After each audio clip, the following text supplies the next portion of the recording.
मंडी रे धान पड़ी रही प्रतिवाद रे 4 दिन धरी समवाय ऑफिस आगे चाषी धारणा धान उठू नथिबारु आज पुरी ब्रह्मगिरी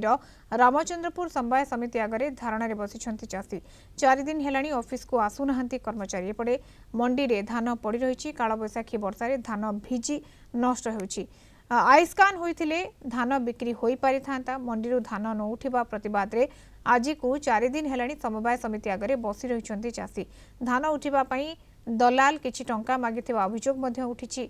चाषी सहित अधिक आलोचना करिसंती आम ब्रह्मगिरी प्रतिनिधि केदारनाथ दास। चाषी को नहीं ब्रह्मगिरी रे समस्या थमु नथिया बेले आज रामचंद्रपुर सोसाइटी रे देखिबा मिलछि अभावनीय घटना। चाषी धान दैछि किंतु आइस्कान नहीं पारनी जो धान देले से माने टंका पाइबा कथा सरकार अकाउंट रु टंका आसीबो निज अकाउंट को समस्या आइस्कान रो 4 दिन हेलानी बसी रही रामचंद्रपुर सेवा समवाय समिति लिए आगे ये रही सीधा सड़क दृश्य 4 दिन हेलानी चाषी बसी रही जे आम धान नहीं आम आइस्कान करंतु एवं आमको टंका दिंतु किंतु सेमानकर अभियोग किछि दलाल एतरे पसी धान अन्यत्र बिक्री करबा चेष्टा कर किछि टंका लांच मागुथार अभियोग आछि। अगर प्रथम आपन सहित आलोचना कर जानबा चाहबो आपण एठी पर्टिकुलर केउ समस्या नै कि बसी रही आज्ञा आम एठी जो चाषी हमर धान दैछंती से दीर्घ 15 दिन 15 तारिख रु धान देलेनी प्रतिदिन टाउटला करा आइस्कान करा किसी चाषी 18 तारिख दिन धान बिक्री करने आनी रखी जहाँफल कि धान ये काल बैशाखी सब छपर उड़ी गला धान ओदारे पड़ी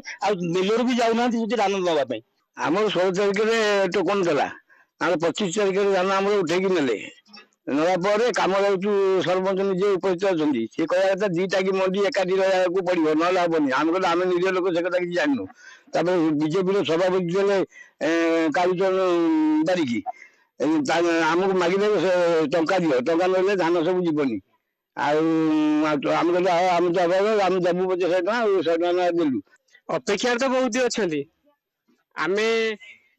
केते 20-25 जन चाषी देजु धान आइस्कान 15 तारिख दिन धान देलु आमको सेक्रेटरी डाकिले आइस्कान करने आम बर्तमान 4-5 दिन डेली आसु कंप्यूटर सेक्शन जो अच्छा सी कह कथा सेक्रेटरी आमको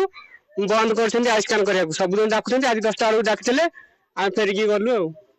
निश्चित रूपे जहाँ रही सेक्रेटरी रही कंप्यूटर अधिकारी जी रही चेष्टा करमी आइस्कान हम किंतु दुआरे पड़ी ताला सरकार तुरंत ए दिगरे ध्यान दिंतु एवं चाषीकर समस्या समाधान करंतु दलाल मुक्त धान किणारे सहयोग करंतु एवं चाषीकर न्याय हक सेमानकु मिलू। ब्रह्मगिरी केदारनाथ दास कलिंग टीवी।